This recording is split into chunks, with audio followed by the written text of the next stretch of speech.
1. Estructura esquemática. El texto en general, la memoria descriptiva en general, responde a la estructura problema-solución. ¿Sí? Es por ello que esta justificación presentará argumentos en relación a la solución adoptada frente a una problemática arquitectónica.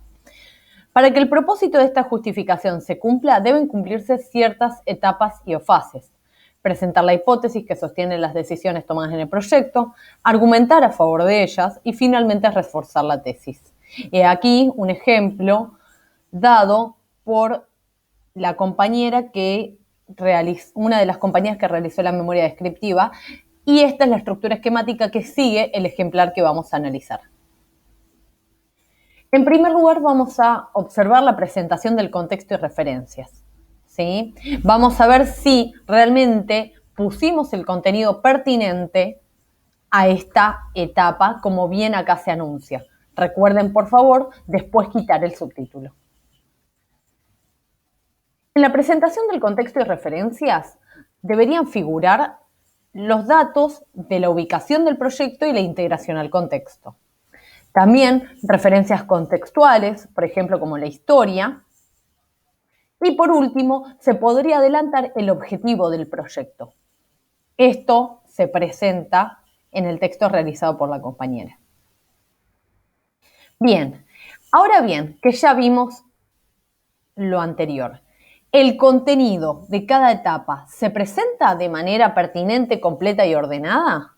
Bueno, vemos que el contenido está ahora, ¿sí? ¿Es pertinente? ¿Está ordenado? Con respecto a la ubicación del proyecto y la integración al contexto, podemos ver que hay una referencia, la referencia a la escuela, que queda desfasada con respecto a la información del mismo tipo. ¿Sí? Nos dicen, además, a la hora de proyectar se tuvo en cuenta una escuela inserta en el mismo terreno. ¿En qué sentido se tuvo en cuenta que estuviera la escuela? ¿Doy respuesta a eso? Bueno, eso es algo que deberíamos tener en cuenta para el resto de la escritura. Por otro lado, señalar que mi presentación del contexto, sí, solo podría terminar así si toda la información de la ubicación estuviera también en este mismo párrafo. Solo para agregar una pregunta que no termina siendo menor, es lo siguiente. Nos dicen que el proyecto se encuentra entre una avenida y calles con menor densidad de circulación. ¿Menor densidad con respecto a qué? ¿A la avenida? Quizás lo que nos convendría poner es, se encuentra entre una avenida y otras calles de menor densidad, ¿sí? U otras calles con menor densidad de circulación. Entonces, si yo agrego el otras, estoy señalando que mi comparación es con la avenida. Bien, con respecto a las referencias contextuales o históricas, escuchamos, sí, que el terreno funciona como contenedor de la ex fábrica Glaxo. La misma cumplió un rol importante para la ciudad, ¿sí? Entonces, si nosotros decimos eso, el tema es el siguiente. Nuestra información es muy escueta, ¿sí? Muy poca. ¿Cuál fue ese rol importante al cual nosotros le asignamos la característica de importante? ¿A qué se dedicaba la fábrica? ¿Mencionamos en algún momento su momento de apertura y o cierre? Glaxo, ¿qué fue? ¿Qué significó para Chivilcoy? ¿Por qué? En ese sentido, deberíamos dar alguna referencia más para aquellos que no están interiorizados con el tema. Si no, la ex fábrica Glaxo no significa o no tiene mayor resonancia al momento de entender por qué es importante. A esto viene unido la idea del objetivo del proyecto, ¿sí? Está muy bien que anticipamos información al lector. Escribimos, se debería considerar revalorizar el patrimonio histórico de Chivilcoy y es a lo que se apunta en el proyecto. Adelantamos la hipótesis, lo cual es correcto, sí, pero sin embargo ya entramos en un conflicto con algo que habíamos mencionado en maneras anteriores. Decimos, se eligió un terreno para realizar el proyecto de reurbanización, ¿sí? Al momento de decir se eligió un terreno, estamos señalando que podría haber sido un terreno cualquiera, ¿sí? Y que podríamos haber elegido ese o cualquier otro. Entonces, ¿tiene tanta importancia este lugar que funciona como contenedor? ¿Es tan importante si podríamos haber elegido cualquier otro terreno? ¿Sí? Para esto, ¿sí? Tenemos que preguntarnos, ¿el proyecto buscó un terreno o el sector dio lugar al proyecto? ¿Por qué Chivilcoy? ¿Qué lo distingue de otros espacios? ¿Qué distingue la ex fábrica Glaxo? ¿En qué se distingue con respecto a otros lugares? Debemos apropiarnos del proyecto.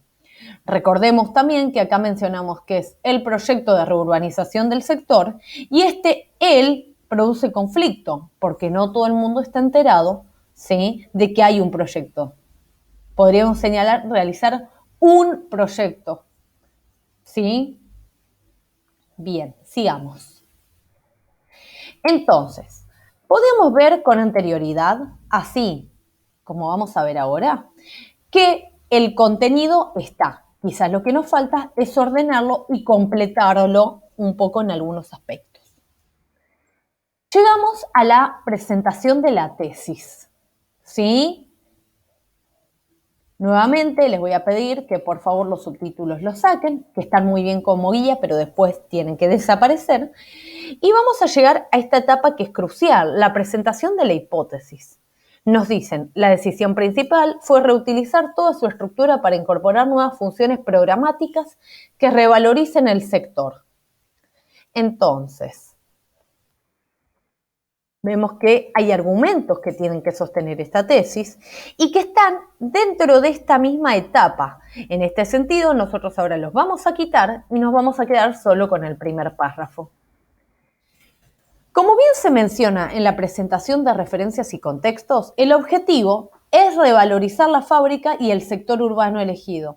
Pero la hipótesis es que se consigue la revalorización por medio de la incorporación de funciones programáticas determinadas por ustedes a la estructura preexistente. De ahí nace que las decisiones tomadas fueron acertadas, porque las tomaron ustedes, ¿sí? Se revaloriza, ¿sí?, por medio de funciones programáticas, no de otra manera.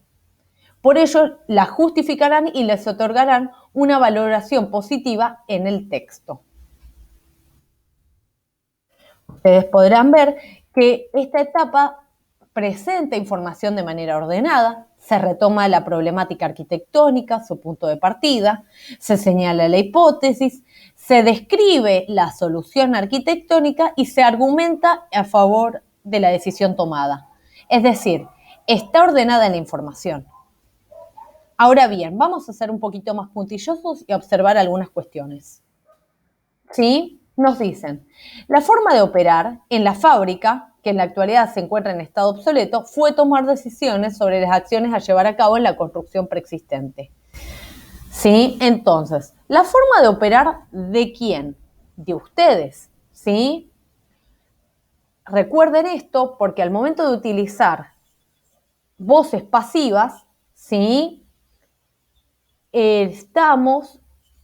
lo que estamos haciendo es deslindándonos de las decisiones que nosotros tomamos. Eso puede ser bueno, pero en este momento estamos justificando que nuestras decisiones fueron las mejores. Bien, y nos dicen, la forma de operar en la fábrica debe quedar claro, ¿sí?, si va a ser fábrica o ex fábrica, qué denominación vamos a utilizar en el resto de la memoria, ¿sí?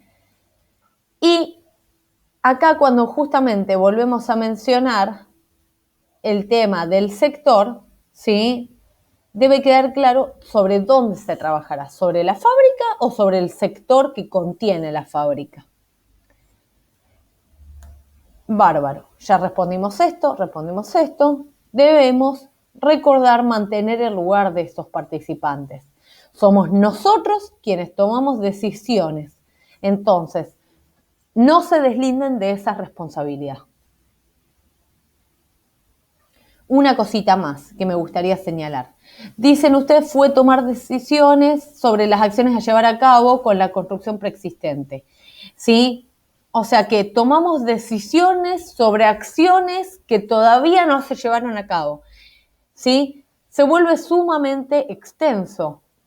¿Sí? Deberíamos decir en todo caso que nuestra tarea consistió en las decisiones que se llevarán a cabo. ¿Sí?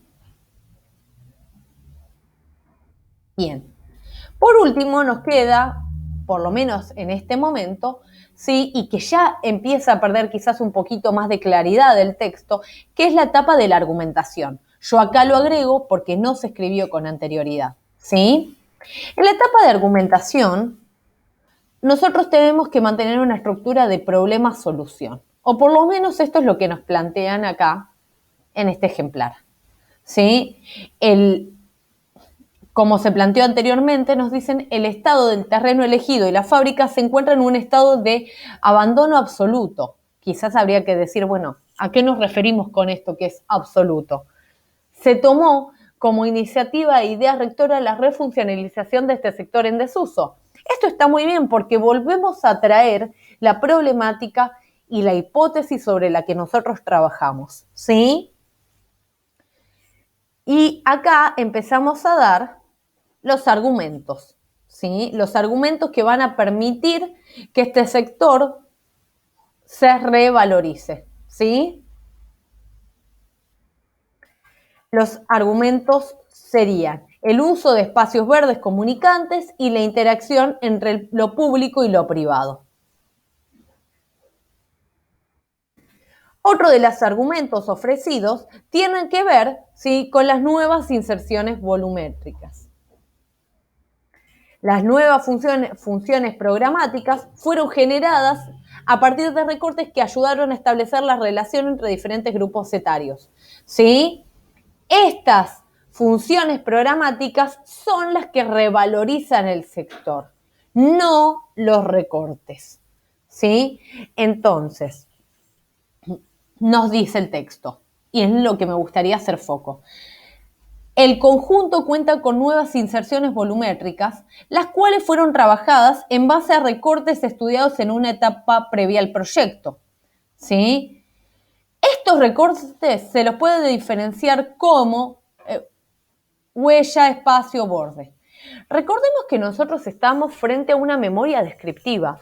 Por lo tanto, este contenido para otros arquitectos, ¿sí?, es de conocimiento, y nosotros acá, con estos dos puntos, lo que señalamos es que vamos a describir conceptos ya conocidos por los arquitectos. Tenemos que tener cuidado, porque nosotros lo que tenemos que hacer es hacer foco en las inserciones volumétricas, no en los recortes. ¿Sí? En este sentido, se señala, podemos ver que en este texto se señala otro componente que colabora en la revalorización, las nuevas inserciones volumétricas, ¿sí? Se justifica haber incluido inserciones mediante el uso de recortes, es decir, damos fuerza teórica a nuestras decisiones, pero después se describen los cortes realizados, ¿sí? Y finalmente terminamos con una síntesis que es acertada, ¿sí?, pero que no termina respondiendo a la descripción hecha. Entonces, tenemos que ser más específicos al momento de decir qué vamos a describir. En primer lugar, vamos entonces a ser puntillosos. Nos dice, a su vez el conjunto cuenta con nuevas inserciones volumétricas. El referente que estamos describiendo debe quedar claro. ¿A qué nos referimos con el conjunto? ¿Sí? Si leemos, vamos a ver que en las fases anteriores no se mencionó. Se mencionó el conjunto en el primer párrafo. Después se perdió el referente. El lector necesita que nosotros volvamos a decir. ¿Sí? ¿Cuáles son esas nuevas inserciones volumétricas? Nos convendría mencionarlas y ser estas las que vamos a describir, no los recortes. Recordemos que nuestro argumento es que las inserciones son las que revalorizan. La huella, el espacio y el borde son los recursos que nos permiten generar nuevos espacios, ¿sí? Pero no son las decisiones que nosotros estamos tomando. Entonces, sabiendo esto, podemos pasar ya hacia el final de nuestro texto. Acá ya se perdió la argumentación, ¿sí? En este sentido, nuestro texto tenía cierta forma que se fue perdiendo a medida que fue avanzando. Esto suele pasar, pero nosotros ahora tenemos que asignar bien qué información va a cada lado. En este sentido, el párrafo que comienza con cada uno de estos recortes se utilizaron para comunicar, ¿sí?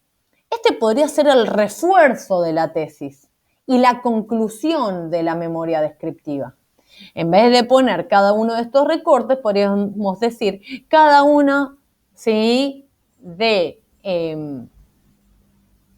estas nuevas funciones programáticas, ¿sí?, permiten generar nuevos espacios, o podríamos ponerlo de los recortes, ¿sí?, pero ser un poquito más precisos, ¿sí?, de que los recortes no son nuestro argumento, no lo son. Sostienen nuestras decisiones. Acá se comienza a decir algo que me parece sumamente importante.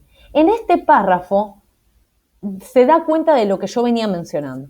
Nos dice, el recorte de huella fue destinado para generar un sector más privado con el muro escalonado y el uso que se le dio a la plataforma fue para generar un espacio más abierto.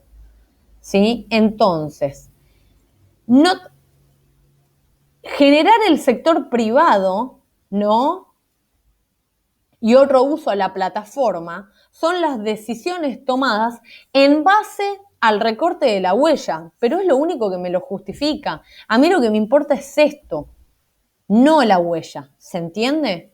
Después, luego el recorte del espacio y borde se lo pensó para el geriátrico, ya que sus características formales respetaban las necesidades habitacionales requeridas. Entonces, ¿sí?, nuevamente, las necesidades que se vieron recompensadas por alguna decisión tomada por nosotros se basaron en el espacio y el borde. En este párrafo se señalan cuáles son las nuevas inserciones. Estas deberían ser descritas en mayor medida con anterioridad, es decir, acá en lugar de esto. Recordemos que los recortes no son el argumento, sino que son los sectores, son los sectores generados. Por último, en el último párrafo nos dicen, a su vez se insertaron más recortes en el terreno, ya que se trabajó el proyecto en conjunto con otra alumna. Debemos recordar que esta memoria descriptiva tiene carácter profesional y académico. Ya no somos alumnos, ¿sí? Estamos justificando decisiones del tipo arquitectónica. Entonces, no hablamos de nuestros compañeros, podemos decir, ¿sí?, se tomaron en conjunto con fulana de tal, ¿está? Pero no alumnos, no estudiamos, sino que tomamos decisiones con colegas. Bien. Ya que el trabajo fue realizado en conjunto, debería anunciarse con anticipación que hay recortes exclusivos correspondientes al sector del geriátrico y otros al centro de niños discapacitados. Si esto se anuncia con anticipación, después podemos focalizar en lo que nos atañe, el sector privado y el geriátrico, que fue lo que esta alumna hizo. Bien, dicho esto, en la próxima vamos a abordar lo que es la huella, ¿sí?, para poder darle un final a nuestro trabajo, ¿sí?, y vernos en los recursos semánticos discursivos 2.